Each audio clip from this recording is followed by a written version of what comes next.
हफ्ता भर हो गया है शादी को, और ये घर समेटने में नहीं आ रहा। ये कपड़े ही नहीं समेटने में आ रहे हैं। मम्मी जी, वो मुझे आपसे कुछ बात करनी थी। हाँ बोल बहू, क्या बात करनी है? वो मम्मी जी, कल से ना मुझे दोबारा से ऑफिस ज्वाइन करना है। जो मैंने शादी के लिए छुट्टियां ली थी ना, वो खत्म हो चुकी हैं। देख बहू, अभी तो तेरी शादी को 1 हफ्ता ही तो हुआ है, और तू अभी से ऑफिस जाने की कह रही है। ऐसा कर, और छुट्टी ले ले ऑफिस से। अरे दिन ही कितने हुए हैं, और घर में रहेगी तो बेटा इस घर के तौर तरीके सीख पाएगी। मम्मी जी, आपको तो पता ही है, कंपनी की साइनिंग अथॉरिटी मेरे पास है, और मैं नहीं जाऊंगी तो वह सारे काम रुक जाएंगे। मुझे जाना पड़ेगा कल से। तुम आजकल की लड़कियों का पता नहीं क्या है, अपने ही मन की करती हो। अरे हमारी तो सुन लो कम से कम। देख, मैंने ना तेरे फोन में है ना एक लिस्ट भेजी है, उसे देख जरा। मम्मी जी, घर के कामों की लिस्ट? मैं कुछ समझी नहीं। देख बहू, अब तू तो इसी घर में रहेगी। मैंने ना इस फोन में ना सुबह के और शाम के कामों की लिस्ट बना दी है, जो तुझे करने हैं।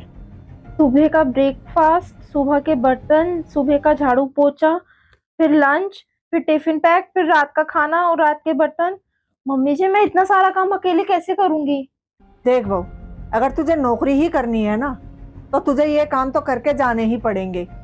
और जब तू ऑफिस में चली जाएगी तो घर को तो मैं ही संभालूंगी ना। मम्मी जी, ये सारे काम करने के बाद भी कोई काम बचा होगा? ले, तुझे क्या लगता है तू ऑफिस चली जाएगी तो घर में कोई काम ही नहीं रहेगा?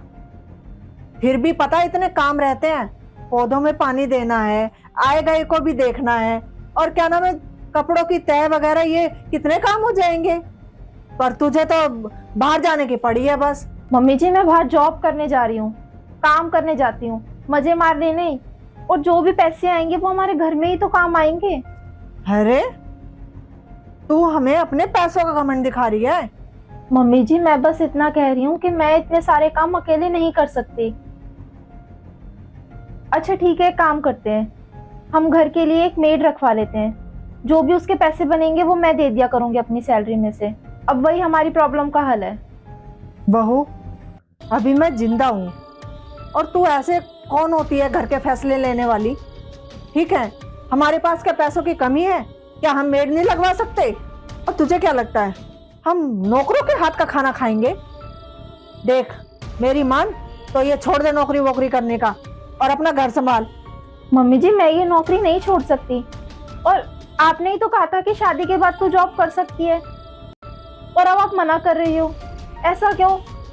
अरे, अब बहू के होते भी हम नौकरों के हाथ का खाना खाएंगे क्या? और देख, इस घर में रहना है तो इस घर के नियम कानून भी तुझे मानने पड़ेंगे।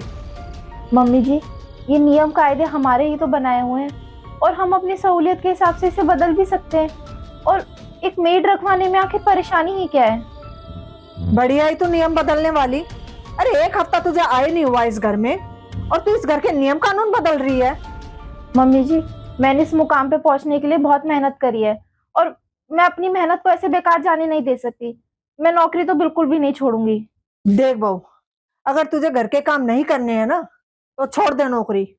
माफ करना मम्मी जी, पर बात सिर्फ पैसों की नहीं है। मैंने इस जॉब के लिए बहुत मेहनत करी है।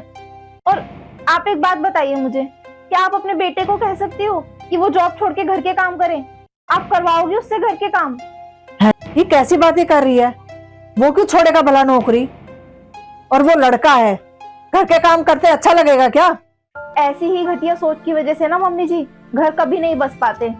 और दोष दोष बहुओं पर जाता है कि बहुओं ने माँ बाप से बेटे को अलग कर दिया, उसे अपने वश में कर लिया। जैसे पहले तो आपका बेटा बिल्कुल श्रवण कुमार था ना।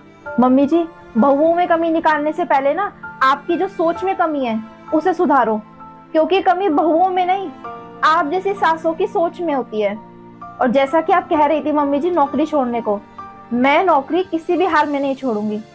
आ रही घर के कामों की बात, तो उसके लिए मैं मेड लगवा लूंगी। और अगर आपको उसमें भी परेशानी है मम्मी जी, तो कंपनी हमें रहने के लिए अलग से मकान भी दे देगी।